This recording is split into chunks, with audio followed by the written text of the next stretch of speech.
Oh, hi. I didn't see you there. I bet you're wondering why. Fucking Jesus. Greetings, lords and ladies. I managed to get access to the Humankind OpenDev. This is an upcoming game from the creators of the Endless series. I will stress that this OpenDev set of scenarios was part of a pre-alpha. There will be a lot of work to be done to it. This is very much early stages. With that being said, let's get right into my experience. I had a variety of scenarios to choose from, one being an introduction to city development and exploration, 4 of them being introductions to different battle scenarios, and the last one being a large-scale defense of England against the Aztecs or fish people or something. You know, either one is equally as historically accurate. I didn't get to play the final one, Hold the Fort, as I just did not have time, so I won't be reviewing that, but I pretty much cover most of the mechanics the OpenDev has to offer in the rest of the scenarios. The first thing you'll notice is that the visuals of the map look excellent. The visual design is more akin to Endless Legend than Civilization, which is a good thing because it has more depth to its appearance. In this scenario I started as Babylon with one city, Babylon of course, and some scouts. There are glowing areas that can be investigated to reveal resources or items of interest. I found that most of the areas of interest in this scenario consisted of old bones. That was pretty much it. They were pretty cool.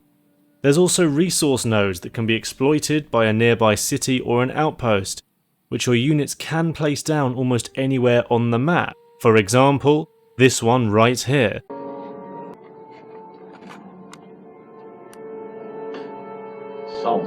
The map is laid out as a series of tiles, each with different resource attributes, much like Endless Legend. This is usually what you will consider when placing a city or districts.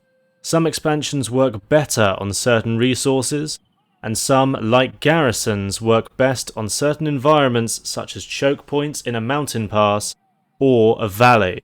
The game has a tech tree very similar to Civilization 6, in which you can choose a path along the tree that you can switch to at any time at the expense of slowing down your progression for variety in tech. For example, if you have recently unlocked tanks or nuclear armaments, you can alternatively switch to researching some horse archers if you think that will give you an advantage. If you think the enemy isn't expecting you, they have an EMP, you have guys on a horse.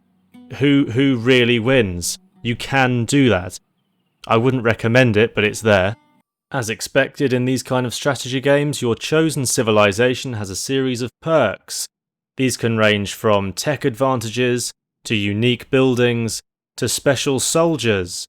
This is to entice you to choose them over the other factions, like the unpopular child begging you to choose them for your rugby team in school. Oh, Jesus Christ! Once you have an outpost and an exploited deposit, you can use this for important tasks, such as salting your chip butty or something.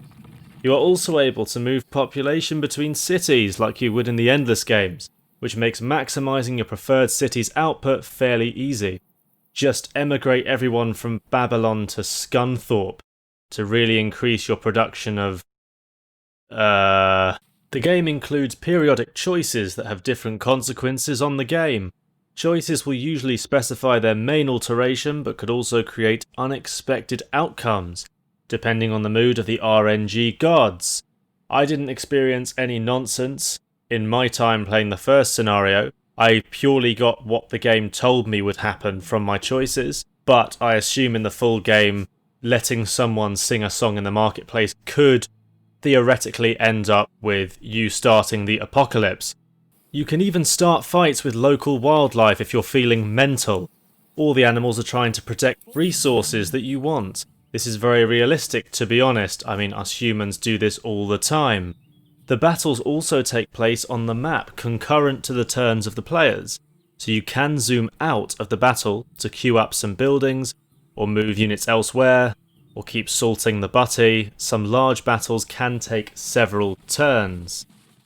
Yes, take that, you trash deer. You're garbage. Other than that, there wasn't really anything else happening in the first scenario. It was just the bare basics, introduction to city building and exploration. But I had fun and the exploration was a treat. Moving on. The first battle scenario showcases chariots and flag capturing. It was a fun intro to battling something other than an angry deer, so that was great. It introduced the high ground advantage. It's over, Anakin! I have the high ground! You underestimate my power!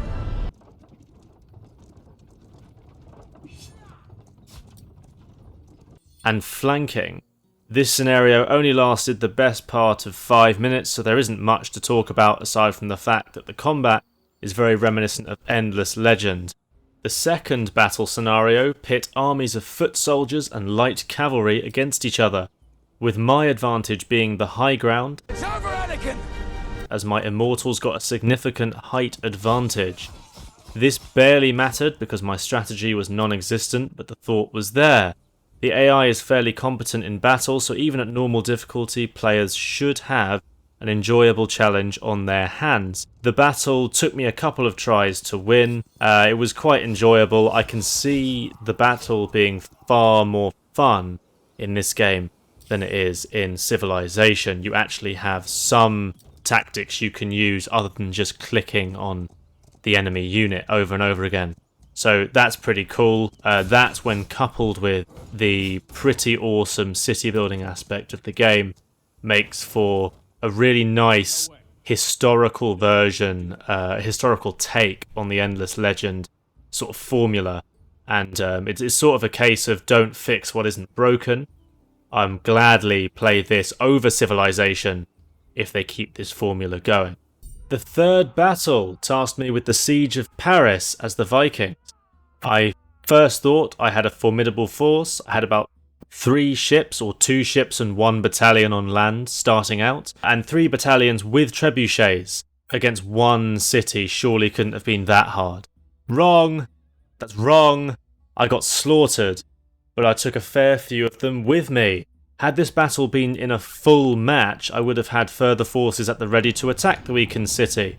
I would have probably attacked in waves. But for this battle I only had a relatively small force.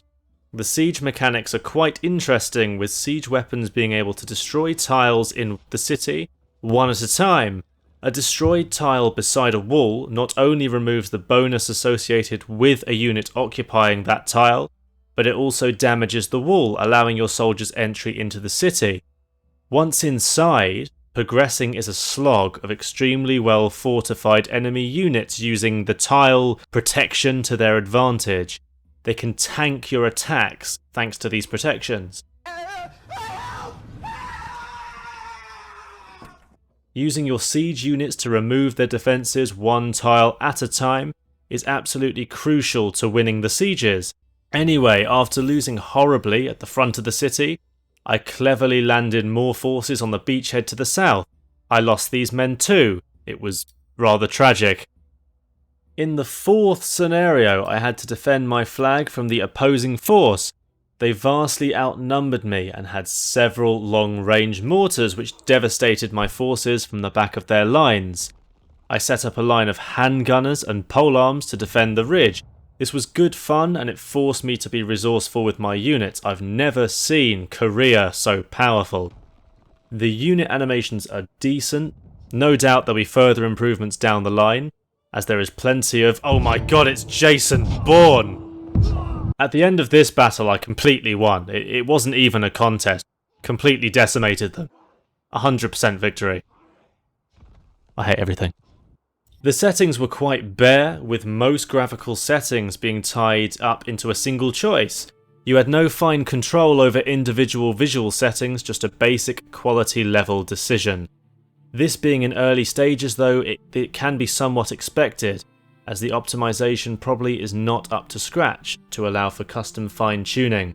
Audio settings are pretty standard, nothing special here, and it has everything you need for your sound. Gameplay settings are focused around saves and game speed, which is the standard for this kind of game. Maybe we'll see more options upon the full release.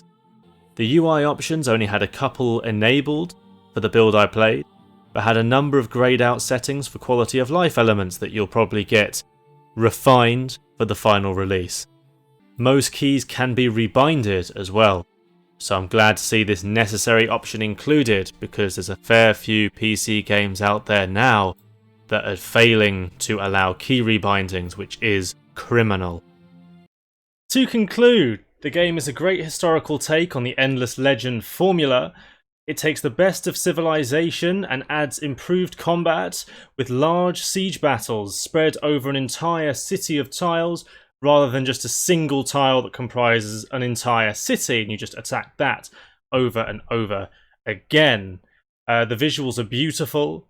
I could easily explore the world for hours, and well, pretty much did do that in the first scenario without losing much interest. Not to mention being able to expand your districts around your city to the size of a 30-tile monster by late game, I assume. I only managed about 5 or 6 districts in my playthrough, but that's mostly because I was just messing about doing nonsense the entire time. The performance was really good, very few frame drops, no stutters that I really experienced. A lot could change for the game in the next stages of development. I mean, it has until about midway through next year before it supposedly launches. But from what I've experienced so far, this game would be a solid purchase, so keep an eye out.